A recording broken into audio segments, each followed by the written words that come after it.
샬롬. 하나님께서 오늘도 주 안에서 평안을 주시길 축복합니다. 오늘 하나님께서 우리에게 주시는 말씀은 사무엘상 25장 23절에서 35절까지는 말씀입니다. 성경을 통해서 우리는 중보기도의 위력이 얼마나 엄청난 것인지를 알고 있습니다. 아브라함의 중보기도를 통해서 소돔과 고모라 성이 멸망당할 때 조카 롯과 그의 가족이 구원을 받지 않습니까? 출애굽 과정에서 시내의 광야에서 이스라엘 백성들이 금송아지를 섬기죠. 하나님의 진노로 사서 다 죽게 생겼는데 모세가 하나님의 진노의 손을 가로막잖아요. 이것이 바로 중보기도의 위력입니다. 저는 믿습니다. 그 누군가 신실한 어떤 사람이 어떤 사람을 위하여 진실한 믿음으로 중보하며 기도한다면 하나님은 그 생명을 포기하지 않을 것이고 하나님은 반드시 그 영혼을 건져내실 것이라고 믿습니다. 여러분, 저와 여러분들이 이 땅에서 중보적인 위치에 있다는 사실을 잊지 마셔야 될 것입니다. 저와 여러분들을 통해서 이 땅에 많은 영혼들이 구원받아야 되고요. 이 땅에 하나님의 교회를 통해서 정말 이 세상이 하나님께서 주시는 복을 누릴 수 있어야 되고 구원을 받아야 된다고 믿습니다. 그 사명 잘 감당하는 저와 여러분들이 될 수 있기를 바랍니다. 오늘 본문에 보면 아비가일, 지혜롭게 남편 나발이 저지른 무례, 그 아주 무식한 행동으로 인하여 다윗의 진노를 사고 그래서 죽을 상황에서 이 아비가일, 그 아내 아비가일이 얼마나 지혜롭게 중재하고 대처하는지 그 장면을 우리에게 보여주고 있습니다. 나발은 큰 부자요, 대단히 많은 재산을 갖고 있었던 사람이죠. 양만 3,000마리, 또 염소가 1,000마리 앞에서 봤지 않습니까? 양털 깎는 날, 오늘날로 말하면 추수하는 날과 같다고 그랬죠. 기분 좋은 날. 이날 평소에 나발의 재산과 그의 육축들을 지켜주고 보호해 주었던 다윗이 소년들을 보내서 이 좋은 날 뭔가 이렇게 호의를 좀 베풀어 달라고 이야기했을 때 나발이 아주 문전박대하고 안면몰수를 해버리죠. 모른 체 해버립니다. 도대체 다윗이 누구고 이새의 아들이 누구냐. 또 인격적으로 모멸감을 가질 수 있는 그런 말을 하게 되죠. 이때 다윗이 너무나 화가 났고 함께한 사람들 칼을 차게 해서 400명을 데리고 지금 보복하기 위해서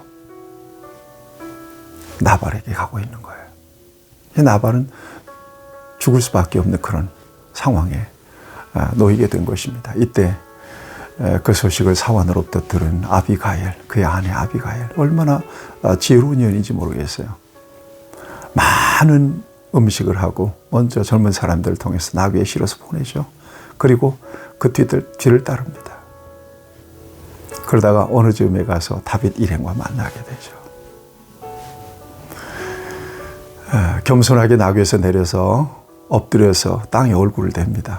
아주 낮은 자세, 자기를 비하시키는 자세, 그 자세로 다윗 앞에 섭니다. 그러면서 저희 말을 좀 들어주십시오. 겸손하게 요청합니다. 그리고는 남편 나발을 아주 그냥 나쁜 사람으로 비하를 시킵니다. 나쁜 사람이 오죽하면 그 이름이 나발이겠습니까? 죽을 짓을 했습니다. 그러면서 이 아비가일이 어쩌면 예언자와 같은 그런 이야기를 해요. 이 아비가일의 말을 들어보면 그는 하나님께 대한 신앙이 아주 신실하게 있었던 사람이고 하나님께서 주신 감동을 통해서 남들이 못 보는 어떤 영적인 세계를 볼 수 있었던 그런 안목을 가진, 영적인 안목을 가진 여인인 것이 틀림이 없어 보여요. 자, 오늘 본문 말씀을 보면 28절 이하에 쭉 보세요. 주의 종의 허물을 용서하여 주옵소서. 여호와께서 반드시 내 주를 위하여 든든한 집을 세우시니 이는 내 주께서 여호와의 싸움을 싸우시며 내 주의 일생에 내 주에게서 악한 일을 찾을 수 없음이니이다. 29절입니다. 사람이 일어나 내 주를 쫓아 내 주의 생명을 찾을지라도 내 주의 생명은 내 주의 하나님 여호와와 함께 생명싸개 속에 쌓였을 것이요 내 주의 원수들의 생명은 물매로 던지듯 여호와께서 그것을 던지시리이다. 다윗이 든든한 집을 세울 것이다. 굉장히 예언적인 의미가 있는 그런 말입니다. 또 원수들에게서 다윗이 결코 죽을 수 없는 것은 여호와와 함께 생명싸개에 쌓여있다. 그를 쫓는 모든 원수들은 하나님께서 물매처럼 던져버릴 것이다. 최종적으로 다윗이 승리할 것을, 위기 속에 승리할 것을 이처럼 예언하고 있습니다. 그러면서 여러분 30절에 보면 당신이 이스라엘의 지도자가 될 것이다.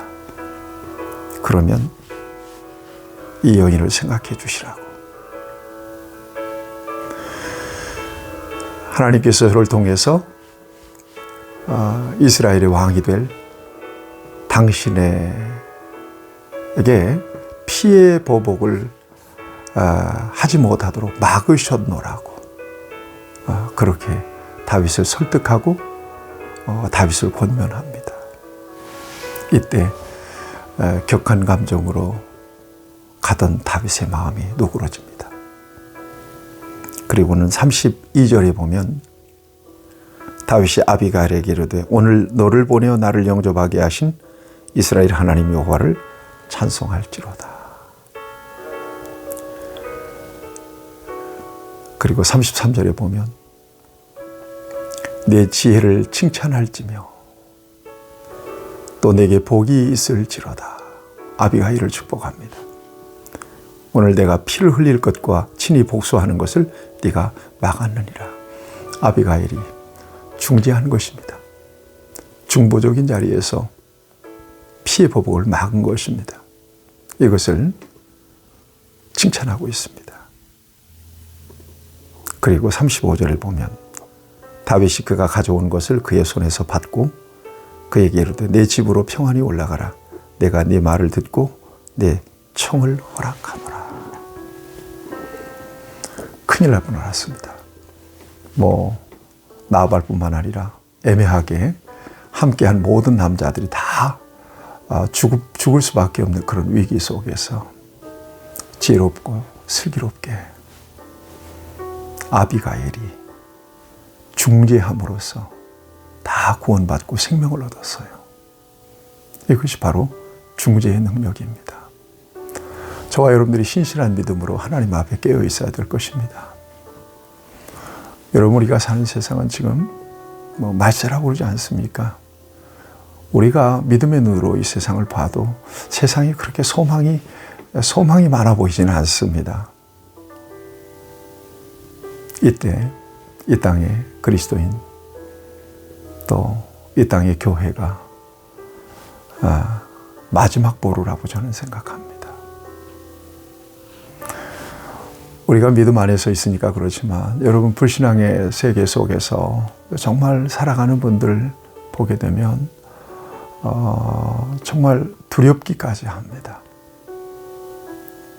이 땅에 방황하는 영혼들, 내가 어디서 와서 왜 살며 어디로 가는지 전혀 향방 없이 살아가는 인생에 하나님이 원하시는 영적인 목적이 없이 방향을 잃고 살아가는 사람들을 우리가 바라보면서 정말 진정으로 저와 여러분들이 해야 될 일은 그들을 위해서 중보하는 일입니다.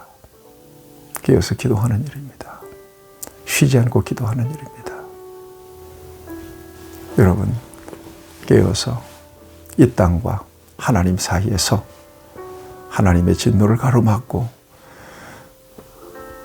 이 땅에 구원이 필요한 모든 사람들이 우리를 통해서 구원을 받게 되고 생명을 얻게 되는 일에 귀하게 아비가일처럼 쓰임받는 지혜롭고 현명한 저와 여러분들이 될 수 있기를 축복합니다. 오늘도 저와 여러분들을 통해서 그 누군가가 하나님의 은혜를 입고 구원을 받고 생명을 얻는 그런 중보적인 사명을 잘 감당해낼 수 있는 저와 여러분들이 될 수 있기를 축복합니다.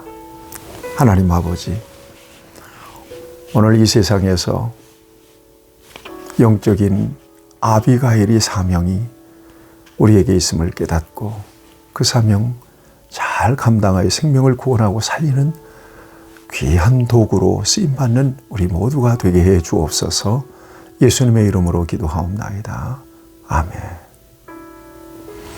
여러분 축복합니다.